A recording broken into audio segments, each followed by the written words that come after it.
Okay hello everyone. आज का अपना टॉपिक है नेक्स्ट एनएमआर का जो लेक्चर है उसका टॉपिक है कपलिंग कांस्टेंट। तो यहाँ पर मैं कपलिंग कांस्टेंट को बहुत ही सिंपल वे में समझाने की कोशिश करूँगा, तो आप इनको ध्यान से समझना। कपलिंग कांस्टेंट एक बहुत ही इंपॉर्टेंट टॉपिक है। जब आप जो आपके जो ऑर्गेनिक कंपाउंड है इसका जो इलुसिडेशन करोगे तो वहाँ पर ये सबसे इम्पोर्टेंट वैल्यू है, तो ध्यान से समझना इसको। तो पहले मैं एक बार लास्ट जो टॉपिक आपको एक्सप्लेन किया था स्पिन स्पिन स्प्लिटिंग का, तो स्पिन स्पिन स्प्लिटिंग में अपन ने क्या समझा था कि अपन ने एक एग्जांपल ले लिया था, है ना। और एग्जांपल में मैंने बताया था कि भाई इसका ग्राफ ऐसा आना चाहिए, है ना। ये लो रेजोल्यूशन ग्राफ होता है। यहाँ पे जो हाइड्रोजन का आप एनएमआर निकालोगे तो ग्राफ ऐसा आना चाहिए था, पर आता इस टाइप से है ना। 3 पिक आती हैं, 2 पिक आती हैं, इस टाइप का फिनोमिना होता है। तो उसको मैंने आपको पूरा एक्सप्लेन किया था कि ये क्यों होता है, क्योंकि स्पिन स्पिन स्प्लिटिंग होती है। मतलब यहाँ पर जो हाइड्रोजन है, जैसे ये वाला हाइड्रोजन अगर आप ले लेते हो तो ये हाइड्रोजन क्या हो रहा है, with the field external magnetic field के अलोंग दी अरेंज हो गया है। इस पर जो इसके पड़ोस का एडजेसेंट कार्बन का जो हाइड्रोजन एटम होता है वो इस पर क्या करता है, इफेक्ट जनरेट करता है। वो भी मैग्नेटिक फील्ड शो कर रहा है ना। तो वो अगेन विद द फील्ड है या अगेंस्ट द फील्ड है, उसके अकॉर्डिंग ये पिक्स बार बार चेंज हो जाती है। जैसे स्टैंडर्ड वैल्यू ये आ जानी चाहिए थी, है ना, पर एक पिक इधर आती है ना। मैंने आपको अलग अलग केस में समझाया था। तो इस तरह से आपको मैंने बताया था कि भाई ये डबलेट आता है, ट्रिपलेट आते हैं, है ना। इस तरह से बहुत सारे अलग अलग आपके पास पिक आते हैं। तो लास्ट लेक्चर में अपन ने समझा था कि ये पीक अलग अलग क्यों आती हैं। भाई यहाँ पर सिंपल सी बात है कि ये हाइड्रोजन अगर एब्जॉर्प्शन करता है तो इसकी एक पीक आनी चाहिए, पर आप इसकी पीक देखोगे तो कितनी आ रही है, 3 पीक आ रही है। ठीक है, ये वाला जो हाइड्रोजन है तो ये एब्जॉर्प्शन करता है तो इसकी भी भाई एक सिंगल पीक आनी चाहिए, पर कितनी आ रही है, 2 आ रही हैं। तो कभी डबलेट आता है, कभी आपकी ट्रिपलेट जैसे पीक आती हैं। तो उसका रीज़न क्या है, स्पिन स्पिन स्प्लिटिंग। कि जो भी हाइड्रोजन की आप पीक फाइंड आउट कर रहे हो, जो भी हाइड्रोजन का जो एनएमआर आप फाइंड आउट कर रहे हो, तो उसके जो पड़ोस में जो हाइड्रोजन होते हैं वो उस पर क्या करते हैं, इफेक्ट जनरेट करते हैं, है ना, मैग्नेटिक इफेक्ट जनरेट करते हैं, इसलिए ऐसा होता है। अब आज अपन ये बात समझ रहे हैं उसी जो आपके पास जो प्रीवियस जो लेक्चर है या प्रीवियस जो टॉपिक है उससे से रिलेटेड आपके है कपलिंग कांस्टेंट। देखो कपलिंग कांस्टेंट की सबसे पहले बात करें इंपॉर्टेंस क्या है। तो ये जब आप इस पूरे कपलिंग कांस्टेंट को समझ लोगे, उसके बाद जब आप इस अलग अलग कपलिंग कांस्टेंट की वैल्यू के अकॉर्डिंग ही आप ये बता सकते हो कि आपके पास कौन सा मॉलिक्यूल है ना। जैसा मान लो कि आपके पास मैथिल मॉलिक्यूल है, मिथाइल मॉलिक्यूल है। मिथाइल में क्या होता है, हाइड्रोजन्स होते हैं, कार्बन sp3 कार्बन से हाइड्रोजन कनेक्टेड होते हैं। तो आप ओनली जे कपलिंग मतलब कपलिंग कांस्टेंट की वैल्यू से आप बता दोगे कि हाँ ये मिथाइल ग्रुप है ना, या फिर ये आपके एथीन ग्रुप है, या कोई भी आप जो भी आप अलग अलग ग्रुप हैं उनके बारे में आप बता सकते हो। तो सबसे पहले अपन बात करते हैं। तो जैसे मैंने एक एग्जांपल ले लेता हूँ, वापस से मैं एग्जांपल ले लेता हूँ। ये है आपके एथिल आयोडाइड। मान लो कि आप इस एथिल आयोडाइड को आपने क्या किया है, मैग्नेटिक फील्ड में रखा है, और मैग्नेटिक फील्ड में रख करके आप इसका क्या कर रहे हो, एनएमआर स्पेक्ट्रम फाइंड आउट कर रहे हो। अब यहाँ पर इस टाइप से इस पर हाइड्रोजन, जैसे ये आपके कार्बन है, इस कार्बन से 2 हाइड्रोजन कनेक्टेड है, इस कार्बन से 3 हाइड्रोजन कनेक्टेड है ना। तो यहाँ पर आपने इसका ग्राफ फाइंड आउट किया, इसका स्पेक्ट्रम। मान लो कि ये टीएमएस है, टीएमएस को अपन क्या ले लेते हैं, रेफरेंस ले लेते हैं। सबसे पहले CH2 मतलब ये जो आपके ग्रुप है इसके हाइड्रोजन, जैसे ये हाइड्रोजन ले लो, इस हाइड्रोजन पे मैंने क्या किया, इसका मैं एनएमआर फाइंड आउट कर रहा हूँ। मैं देख रहा हूँ कि भाई ये किस फ्रीक्वेंसी पर एब्जॉर्प्शन कर रहा है, कितनी मैग्नेटिक फील्ड पर ये रेडिएशन का एब्जॉर्प्शन कर रहा है। केमिकल शिफ्ट की वैल्यू निकाल रहा है, उसकी डेल्टा की वैल्यू जो अपन नीचे यहाँ पे लिखते हैं। तो अब यहाँ पर पता चला मेरे को, तो इससे मैं क्या, मैंने आपको कल बताया भी था, N+ रूल से आप बता भी सकते हो कि आपको कितनी इस हाइड्रोजन की कितनी पिक्स मिलेंगी। ये आप किससे बता सकते हो, ये आप बता सकते हो आराम से N+1 के नियम से। जैसे इसका N+1 का नियम कैसे काम करता है, भाई ये हाइड्रोजन इस कार्बन से कनेक्टेड है, ये इसका पड़ोसी कार्बन, इस पड़ोसी कार्बन पे कितने, 1 2 3 क्या है आपके पास हाइड्रोजन। तो N+1 कर दो, मतलब 3+1 किया, 4 आया। तो इस हाइड्रोजन की टोटल पिक्स कितनी मिलेंगी आपको, इस हाइड्रोजन की आपको 4 पिक मिलेंगी अलग अलग, है ना। अब ये 4 पिक अलग अलग क्यों, इसको भी अपन एक बार और समझते हैं। देखो, तो ये हाइड्रोजन है, ये हाइड्रोजन मान लो कि ये इस पर मैग्नेटिक फील्ड लग रहा है, ये नॉर्थ पोल है, ये साउथ पोल है, तो मैग्नेटिक फील्ड की डायरेक्शन ये रही, मैग्नेटिक एक्सटर्नल मैग्नेटिक फील्ड की डायरेक्शन। अब इसके जो पड़ोसी कार्बन पे जो हाइड्रोजन है, ये हाइड्रोजन हो गया, ये हाइड्रोजन हो गया, ये हाइड्रोजन हो गया, ये भी क्या कर रहे हैं, मैग्नेटिक फील्ड तो जनरेट करेंगे ही, है ना। इनके पास न्यूक्लियस है, न्यूक्लियस रोटेट करेगा तो न्यूक्लियस मैग्नेटिक फील्ड जनरेट करेगा। और अगर ये जो तीनों हाइड्रोजन हैं ये विद द मैग्नेटिक फील्ड है, फिर से समझना कि भाई तीनों जो इस कार्बन के तीनों हाइड्रोजन हैं, ये अगर विद द मैग्नेटिक फील्ड हैं तो ये क्या करेंगे, तो ये जो एक्सटर्नल मैग्नेटिक फील्ड को हेल्प करेंगे, उसको बढ़ा देंगे। तो जो एब्जॉर्प्शन है वो लो फ्रीक्वेंसी पे होगा, तो इसलिए आपको ये वाली पीक मिलेगी। फिर से मैं सीधा बता रहा हूँ आपको, है ना, अब मैं अब ज़्यादा डिटेलिंग में नहीं जा रहा हूँ। मतलब अगर ये तीनों विद द फील्ड है, जैसे मैंने ये बताया अभी, ये तीनों हाइड्रोजन विद द फील्ड है, विद द फील्ड के लिए मैंने इस तरह से ऊपर की तरफ एरो बनाया।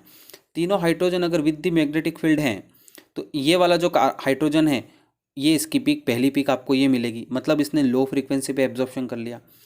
अब मान लो कि इन तीनों में से दो तो विद द फील्ड है, एक अगेंस्ट द फील्ड है, तो अब एब्जॉर्प्शन थोड़ा सा हाई फ्रीक्वेंसी पे होगा। तो सेकंड पिक कौन सी मिली आपको, ये पिक सेकंड मिल गई, है ना। अब अगर मान लो कि एक विद द फील्ड है और तीन अगेंस्ट द फील्ड है, तो अब आपको पिक कौन सी मिलेगी, ये मिलेगी, ठीक है। और अगर तीनों ही क्या हैं, अगेंस्ट द फील्ड हैं, तो आपको पिक कौन सी मिल रही है, ये मिल रही है।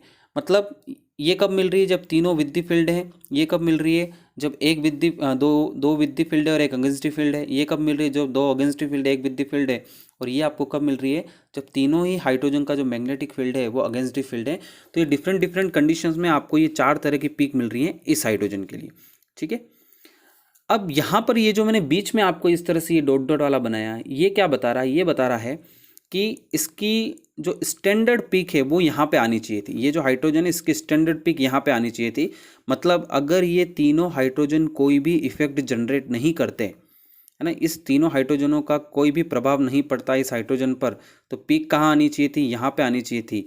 पर ये तीनों हाइड्रोजन किसी न किसी प्रकार से अलग अलग तरीके से इस वाले हाइड्रोजन पर प्रभाव उत्पन्न कर रहे हैं, इफेक्ट डाल रहे हैं, इसलिए आपको अलग अलग चार पीक मिलती हैं। और इन चार पीक का रेशो क्या होता है, इन चार पिक का रेशो होता है 1:3:3:1।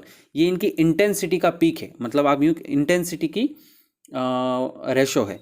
जैसे मान अगर आपको भाई ये 10 है, इसकी इंटेंसिटी मान लो कि 10 है, तो इसकी इंटेंसिटी कितनी हो जाएगी, 30 हो जाएगी। इसकी भी इंटेंसिटी कितनी होगी, 30। इसकी इंटेंसिटी कितनी होगी, 10 होगी, है ना। और ये जो इंटेंसिटी का जो रेशो निकाला है, ये निकाला जाता है पास्कल ट्राइंगल के हेल्प से निकाला जाता है।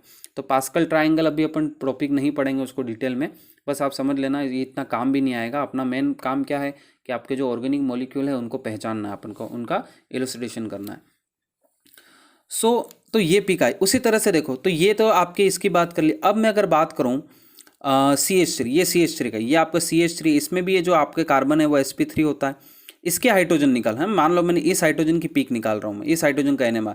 तो इस हाइड्रोजन पर कौन इफेक्ट जनरेट करेगा, ये पड़ोसी वाला, ये वाला और ये वाला इफेक्ट जनरेट करेगा, ठीक है। तो इस तरह से आपकी क्या होगा, यहाँ पर आपको कितनी पीक मिलेगी, यहाँ पर आपको 2 पीक मिलेंगी, ठीक है। यहाँ पर आपको कितनी मिलेंगी, 2 मिलेंगे।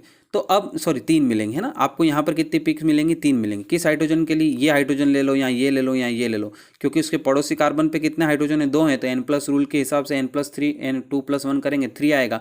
तो ये आपको कितनी पिक्स देते हैं, 3 पिक देते हैं। तो इनका जो रेशो क्या होता है, 1:2:1, मतलब इंटेंसिटी। अगर ये इसकी इंटेंसिटी 10 है तो इसकी कितनी होगी, 20, और इसकी वापस कितनी होगी, 10 होगी। तो इस टाइप से आपको ये देखने को मिलेगा कि भाई यहाँ पर 3 पिक मिल रही है, यहाँ पर 4 पिक मिल रही है। पर यहाँ पर एक गौर करने की बात ये है कि ये हाइड्रोजन है, ये हाइड्रोजन जो है वो भी किससे कनेक्टेड है, sp3 से। ये हाइड्रोजन है यहाँ वाले, यहाँ ये हो गया, ये हो गया, ये हो गया, ये भी किससे कनेक्टेड है, sp3 से। अब दोनों ही sp3 से कनेक्टेड है, तो यहाँ पर ये दोनों ही एक दूसरे पर एक जैसा इफेक्ट जनरेट करते हैं। इसका मतलब क्या है, तो देखो ये जो पहली पिक आई है और ये जो दूसरी पिक आई है, ठीक है, first peak and second peak, या फिर बात करो second and third, third and fourth, इनके बीच का अगर मैं डिफरेंस बताऊं, इनके बीच का अगर मैं अंतर अगर निकालूं, तो वो कितना आता है, 7.5 हर्ट्ज। मतलब वो कांस्टेंट रहता है। वो कैसा रहता है, कांस्टेंट रहता है। उसी तरह से अगर मैं यहाँ पर भी आपको बात करूँ कि भाई इस पिक और इस पिक के बीच का अगर मैं डिफरेंस निकालूं, या इस पिक और इस पिक के बीच का डिफरेंस निकालूं, तो वो भी कितना रहता है, 7.5। वो भी क्या रहता है, कांस्टेंट रहता है, ठीक है। तो इससे ये जो कांस्टेंट वैल्यू है, जो पीक के डिफरेंस का जो कांस्टेंट वैल्यू है, इसी को अपन क्या बोलते हैं, जे कांस्टेंट बोलते हैं या कपलिंग कांस्टेंट बोलते हैं, ठीक है। तो अब ये जो कांस्टेंट है मतलब क्या है कि दोनों ही अगर कार्बन एटम जो है, दोनों ही जो सर हाइड्रोजन एटम है, अगर वो sp3 हाइब्रिडाइज कार्बन से अटैच्ड है तो इनके जो बीच के जो पीक के बीच का डिफरेंस है वो हमेशा कांस्टेंट रहता है। वो हमेशा कितना रहेगा? 7.5 हर्ट्ज ही रहेगा। हाँ, बट अगर इन द केस अगर दोनों sp3 होते हैं तो ये J की वैल्यू कुछ और होती, अगर sp होते तो J की वैल्यू कुछ और होती। ये डिपेंड करता है कि आपके हाइड्रोजन किस कार्बन एटम से कनेक्टेड है। बट अगर ये दोनों sp3 से हैं तो ये क्या रहेंगे? हमेशा कांस्टेंट रहेंगे। कितने रहेंगे? 7.5। तो इससे अपन क्या बोलते हैं? कपलिंग कांस्टेंट बोलते हैं। तो ये कपलिंग कांस्टेंट बहुत ही इंपॉर्टेंट टर्म है। इससे अपन को ये बात समझ में आ गई। क्या बात समझ में आ गई? कि अगर आपके पास कोई भी हाइड्रोजन परमाणु अगर sp3 कार्बन से जुड़ा होगा और उसके पास वाला कार्बन भी sp3 होगा, ध्यान से सुनना। देखो, इससे बेसिक आइडिया क्या मिलता है कि अगर आपका कोई हाइड्रोजन है जो sp3 कार्बन से जुड़ा है और उसके पास वाला कार्बन भी sp3 है, तो आपके जो पीक होगी उसके बीच का डिफरेंस कितना रहेगा? 7.5 रहेगा। ये कांस्टेंट वैल्यू है। तो इसका मतलब क्या है कि अगर आपके पास, जैसे मैं अगर यहाँ पे आऊँ, जैसे मान लो कि आपने कोई आपके पास अननोन का ऑर्गेनिक मॉलिक्यूल है, आपने उसका क्या किया? इलोसिडेशन किया, उसको NMR में रखा, ग्राफ निकाला। ग्राफ निकालने के बाद इस तरह से पीक आई आपके पास, है ना। मतलब एक हाइड्रोजन की पीक कितनी आ रही? 4 आ रही है। फिर एक हाइड्रोजन है जिसकी पीक 3 आ रही है। फिर एक हाइड्रोजन है जिसकी पीक 3 आ रही है। एक हाइड्रोजन है पीक 3 आ रही है। और यहाँ पर जो फर्स्ट आपने ये वाला हाइड्रोजन है ना, इसकी पीक आप देख रहे हो, इसके बीच का डिफरेंस कितना है? 7 हर्ट्ज। इसके पीक का डिफरेंस कितना है? 5 हर्ट्ज। इसकी 7 हर्ट्ज, इसकी 5 हर्ट्ज, इस तरह से आ रहा है। तो आप अब क्या समझ सकते हो? आप ये समझ सकते हो कि भाई यहाँ पर जो हाइड्रोजन है, ये जो हाइड्रोजन है जिसकी कितनी पीक आ रही हैं? 4 पीक आ रही हैं। और ये जो हाइड्रोजन है जिसकी 3 पीक आ रही हैं, ठीक है। बट इनके बीच का डिफरेंस भी 7 हर्ट्ज है और इसके बीच का डिफरेंस भी 7 हर्ट्ज है। इसका मतलब है कि भाई ये भी हाइड्रोजन sp3 से जुड़ा हुआ है ना, ऐसे कार्बन से जुड़ा हुआ जो sp3 है ना। और इसका पड़ोसी कार्बन भी क्या है? sp3 है ना। ये वाला हाइड्रोजन ऐसे कार्बन परमाणु से जुड़ा हुआ जो sp3 है और इसके पड़ोस वाला कार्बन भी क्या? sp3 है, क्योंकि उस पर जो हाइड्रोजन है वही तो उस पर इफेक्ट डाल रहा है ना। तो आपको ये बात समझ में आ गई। इसका मतलब ये है कि ये वाला हाइड्रोजन और ये वाला हाइड्रोजन दोनों ही क्या है? आपस में पड़ोसी पे है ना, आपस में क्या है? रिलेटेड हैं। तो आप ये आराम से समझ सकते हो। उसी तरह से आप ये भी समझ सकते हो, इन दोनों के अकॉर्डिंग भी आप ये बात समझ सकते हो। तो मेरे ख्याल से आपको ये बात समझ में आ गई होगी। तो थोड़ा सा यहाँ पे ध्यान देना। तो आप जे कांस्टेंट जो होता है उसके अकॉर्डिंग ये बता सकते हो कि आपका जो हाइड्रोजन है वो कौन से कार्बन से जुड़ा हुआ है, कौन से कार्बन से कनेक्टेड है, या उसके पड़ोस में कौन सा कार्बन है ना, उसके पड़ोस में कौन सा कार्बन है, वो भी आप बता सकते हो। ठीक है। तो इस तरह से अपन ये जे कांस्टेंट से अपन बता सकते हैं। अब देखो, मान लो कि मैं कुछ यहाँ पर न्यूमेरिकल वैल्यू लेता हूँ, मैं फिक्स वैल्यू नहीं लूँगा। मान लो जैसे अपन ये बात करते हैं, भाई ये जो हाइड्रोजन है ये आपकी क्या है? इसके लिए अपन निकाल रहे हैं, पिक्स निकाल रहे हैं। और ये जो हाइड्रोजन है ये क्या है? सारे के सारे विद द फील्ड है। ठीक है। तो ये हेल्प करेंगे तो पीक कम आएगी। अब मान लो कि इसमें से एक हाइड्रोजन क्या हो गया? अगेंस्ट द फील्ड हो गया। एक हाइड्रोजन क्या हो गया? अगेंस्ट द फील्ड हो गया। और जैसे ही एक हाइड्रोजन अगेंस्ट द फील्ड होता है तो मुझे एक्सटर्नल मैग्नेटिक फील्ड कितना बढ़ाना है? 5 यूनिट बढ़ाना है। कितना बढ़ाना है? 5 यूनिट। इसका मतलब ये समझ में आता है कि अगर एक हाइड्रोजन अगेंस्ट द फील्ड होगा तो मुझे मैग्नेटिक फील्ड कितना बढ़ाना है? 5 यूनिट मैग्नेटिक फील्ड को इंक्रीज करना है। ठीक है। फिर मान लो कि दूसरा हाइड्रोजन भी अगेंस्ट द फील्ड हो गया तो फिर मुझे 5 बढ़ाना पड़ेगा। मान लो कि तीसरा भी अगेंस्ट द फील्ड हो गया तो मुझे 5 और बढ़ाना पड़ेगा। तो इस तरह से देखो, हर बार आपको एक फिक्स वैल्यू बढ़ानी पड़ रही है। अगर एक हाइड्रोजन अगेंस्ट द फील्ड होता है तो आपको कितनी यूनिट बढ़ानी है? 5 यूनिट। अगर दूसरा हाइड्रोजन अगेंस्ट द फील्ड होना है तो आपको और कितना बढ़ाना है? 5। आपको अगर तीसरा हाइड्रोजन अगेंस्ट द फील्ड हो गया तो कितना बढ़ाना? और 5 बढ़ाना है। ठीक है। तो हर बार आपको क्या करना है? बिल्कुल एक कांस्टेंट वैल्यू, एक कांस्टेंट मैग्नेटिक फील्ड को बढ़ाते जाना। इसका मतलब क्या है कि यहाँ पर इसकी वैल्यू क्या है? कांस्टेंट है ना। इनके बीच का जो पीक का बीच का डिफरेंस है वो हमेशा क्या रहेगा? कांस्टेंट रहेगा।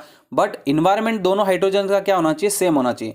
जैसे ये हाइड्रोजन है, इसके पास भी sp3 है और ये हाइड्रोजन है, ये भी sp3 से जुड़ा हुआ है ना। ऐसा नहीं है कि भाई एक sp3 है तो एक sp2 है तो इनके पीक का डिफरेंस फिर भी कांस्टेंट ही, फिर भी 7.5 रहेगा। नहीं, ये ज़रूरी नहीं, फिर चेंज हो जाएगा। पर अभी अपन किसकी बात कर रहे हैं? सिर्फ ये अगर ये दोनों कितने हैं? 7.5 हैं। तो क्लियर है? समझ में आ गई बात आपको? तो ये आपके क्या है? Coupling constant. तो कपलिंग कांस्टेंट एक बहुत ही इंपॉर्टेंट टॉपिक है जिससे आपको ये बात पता चलेगी कि मेरा जो हाइड्रोजन है वो कौन से कार्बन एटम से कनेक्टेड है और उसका पास का कार्बन एटम कौन सा है, आपको ये पता चल जाएगा इससे। ठीक है। अब मैं आगे आ रहा हूँ। देखो यहाँ पर, तो जैसे मैंने आपको बताया कि अगर आपके हाइड्रोजन sp3 से कनेक्टेड है ना, दोनों हाइड्रोजन sp, यहाँ वाला इस वाला हाइड्रोजन का निकाल रहे हो आप जो sp3 से कनेक्टेड है, और उसका जो पड़ोस में जो है कार्बन वो भी sp3 है, तो आपको कितना डिफरेंस मिलेगा? 7.5 का पीक में डिफरेंस मिलेगा। बट अगर अब मैं बात करें, कुछ अपन बेसिक से बात कर लेते हैं। ये वैल्यूज़ आपको याद नहीं रखनी है ना, वैल्यूज़ आपको याद रखने की कोई ज़रूरत नहीं है, सिर्फ अपन समझने के लिए मैंने यहाँ पे लिखी है। तो जैसे मान लो कि आपके पास एल्कीन है, मैंने एल्कीन ले लिया, ये एल्कीन, भाई एल्कीन में आपको पता है कि कार्बन कितना होता है? sp2 होता है, sp2 होता है ना। तो यहाँ पर आप देखोगे ध्यान से तो आपको पता चलेगा कि ये हाइड्रोजन जो इस कार्बन एटम से जो ये कनेक्टेड हाइड्रोजन, अगर मैं इसका NMR स्पेक्ट्रम निकालता हूँ तो इसके NMR स्पेक्ट्रम पर, इसके ग्राफ पर इसकी जो पिक्स है उस पर कौन इफेक्ट करेगा? ये इसका पड़ोस का जो कार्बन होंगे, इसके पड़ोस के जो हाइड्रोजन होंगे, ये इस पर क्या करेंगे? इफेक्ट जनरेट करेंगे, वही मैग्नेटिक फील्ड का, है ना। तो इसकी अलग अलग आपको पीक मिलेंगी। तो जैसे यहाँ पर अगर इस हाइड्रोजन का मैं निकाल रहा हूँ, तो इस हाइड्रोजन का जो पड़ोसी हाइड्रोजन है जो भी sp2 ही है ना, इस पे कितने हाइड्रोजन है? पड़ोस कार्बन है, उस पर कितना हाइड्रोजन? 2 हाइड्रोजन है, तो n+2 के नियम के अकॉर्डिंग कितना हो जाएगा? 2+1। तो आपको इस हाइड्रोजन की कितनी पीक मिलेंगी? 3 मिलेंगी, ट्रिपलेट मिलेगा आपको, ठीक है। अब आप जो ट्रिपलेट मिलेगा इसका, मान लो कि इस हाइड्रोजन का जो ट्रिपलेट है, ये मैंने ट्रिपलेट बना दिया इस हाइड्रोजन का, ठीक है। तो इसके बीच का डिफरेंस कितना आता है? इसके बीच का डिफरेंस आता है 17 हर्ट्ज। कितना आता है? 17 हर्ट्ज। ये फिक्स है किसके केस में? जब आपके हाइड्रोजन किससे कनेक्ट होगा? sp2 से। उसी टाइप से, पर ये वाला जो मैंने बनाया ये किसका है? ट्रांस की बात करें अपन, किसकी बात करें? ट्रांस की। अगर आपके ये सीस होगा, मान लो कि सीस होगा, तो ये डिफरेंस कितने का रह जाएगा? जे की वैल्यू क्या हो जाएगी? 10 हो जाएगी। उसी तरह से आप और भी, जैसे बेंजीन है, बेंजीन के पास भी ये हाइड्रोजन है और ये हाइड्रोजन है, तो इसके बीच का जो डिफरेंस है, इनकी पीक जो आती है ना, इसके बीच का जो डिफरेंस है वो अलग होगा। तो इस अकॉर्डिंग जे कपलिंग की मतलब सबके लिए, सब अलग अलग मॉलिक्यूल्स के लिए अलग अलग जे की वैल्यू है। तो उस अकॉर्डिंग आप बहुत इजीली पहचान सकते हो कि आपका मॉलिक्यूल कौन सा है। तो आप जब ऑर्गेनिक मॉलिक्यूल एलुसिडेशन करते हो तो वहाँ पर आपके जो जे कपलिंग की जो वैल्यू है, जे कांस्टेंट की जो जे कांस्टेंट, कपलिंग कांस्टेंट की जो वैल्यू है, वो एक बहुत ही इंपॉर्टेंट फैक्टर है ऑर्गेनिक मॉलिक्यूल्स को पहचानने का, ठीक है। तो मुझे लगता है आपको अगर ये समझ में आ गया, एक बार ध्यान से देखना। अगर आपको कोई भी बात समझ में ना आए तो आप ग्रुप में एक बार मैसेज करके मुझे रिप्लाई कर देना, तो मैं उसको रिपीट कर दूंगा।